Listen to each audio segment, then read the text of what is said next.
Welcome back to MoneyFrame. If you've ever thought, I'd love to start investing, but I don't have enough money, then this video is for you. Because the truth is, you don't need to be rich to get started. You don't need thousands of dollars sitting in your account. In fact, with just a small amount of money, like $50 or $100, you can begin building a future that works for you. Today, we're going to break down exactly how to start investing with little money, step by step. By the end of this video, you'll see that investing is not about how much you start with. It's about building the right habits and letting time do the heavy lifting. So, grab a notebook, because we're diving deep. Why start investing early, even with small amounts? Let's begin with the most important truth. Time is more powerful than money when it comes to investing. Imagine two people. One starts investing $100 per month at age 20. The other waits until age 30, but invests $300 per month. By the time they're 60, the first person who invested less money overall actually ends up with more wealth. Why? Compound interest. Compound interest means your money doesn't just earn on the amount you invest. It earns on the earnings too. Over time, this snowball effect becomes unstoppable. The takeaway? Even if you start with just $50 or $100, the habit you build today can turn into hundreds of thousands of dollars in the future. Step 1. Build your foundation before you begin investing. You need a solid foundation. Think of it like building a house. You wouldn't put a roof on if the ground wasn't stable, right? Here's what your foundation should look like. An emergency fund? Ideally 3 to 6 months of expenses.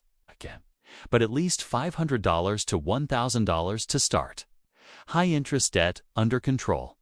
If you have credit card debt at 20% interest, it makes no sense to invest first. Pay that down.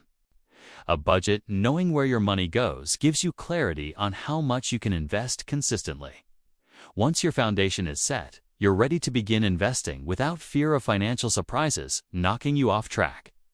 Step 2. Choose the right investment accounts now. Let's talk about where to invest. If you're in the US, the best places to start are employer-sponsored retirement accounts like a 401k, especially if your company offers a match. That's free money. Individual retirement accounts, IRAs, or Roth IRAs for tax benefits. If you want flexibility, a simple brokerage account with apps like Vanguard, Fidelity, Robinhood, or Charles Schwab. For those outside the US, look for local equivalents, ISAs in the UK, RRSPs in Canada, or other tax-advantaged accounts. The principle is the same. Use accounts that help you pay less tax and grow more wealth. Step 3. Understand your investment options. Here's where most beginners freeze. Stocks, bonds, crypto, real estate? Let's simplify. If you're starting small, the best choice for 90% of beginners is to focus on index funds and ETFs. These are like baskets of investments that track the overall stock market. Instead of trying to pick winners, you own a little piece of hundreds or thousands of companies. It's safer, cheaper, and historically gives great returns. Fractional shares. Many apps now let you buy part of a stock or ETF. That means even if one share costs $300, you can invest just $5 or $10 and still own a piece of it. Target date funds. These funds automatically adjust the risk level as you get closer to retirement. Perfect for beginners who don't want to overthink it. The beauty here is simplicity. You don't need to be a stock market genius. You just need to be consistent. Step 4. Start small, but be consistent. A lot of people think, I'll start investing once I have more money. But here's the truth. The habit matters more than the amount. Let's say you invest just $50 every month into an S&P 500 index fund. The lesson? Don't wait until you feel ready. Start today with whatever you have.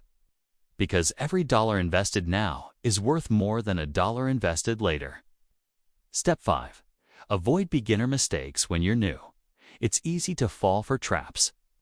Let me give you a quick list of what not to do. Don't chase hot stocks. If everyone is talking about it, it's probably already too late. Don't try to time the market. Even experts get it wrong. Focus on time in the market, not timing the market. Don't ignore fees. High-fee mutual funds can eat away thousands of dollars over time. Stick to low-cost index funds. Don't panic sell. The market goes up and down. If you sell during every dip, you'll lock in your losses. Remember, investing is a long-term game. Stay calm, stay consistent. Step 6. Automate your investing. Here, a secret. The easiest way to stick with investing is to take yourself out of the equation. Set up automatic transfers from your checking account to your investment account every month. Treat it like a bill you have to pay. When investing happens automatically, you don't have to rely on motivation or willpower. The money grows quietly in the background, and one day you'll look back and be amazed at how far you've come. Step 7. Keep learning and growing finally. Remember this: investing isn't a one-time decision. It's a journey. The more you learn, the more confident you'll become. Read books like The Simple Path to Wealth by J.L. Collins or Rich Dad Poor Dad by Robert Kiyosaki. Watch financial channels. Learn about diversification, risk tolerance, and different asset classes. The goal isn't to become an overnight expert. It's to build enough knowledge to make decisions that align with your goals. Closing thoughts. So, let's recap. To start investing with little money, build your financial foundation. Open the right accounts. Focus on simple, low-cost investments like index funds and ETFs. Start small, but be consistent. Avoid beginner mistakes. Automate your contributions. Keep learning. You don't need thousands of dollars. You don't need a perfect plan. You just need to start. Because every great investor, from Warren Buffett to everyday millionaires, began with their first dollar. And your journey can start today. Thank you for watching MoneyFrame. If this video helped you, hit the like button, subscribe, and share it with someone who wants to begin their investing journey. Your future self will thank you.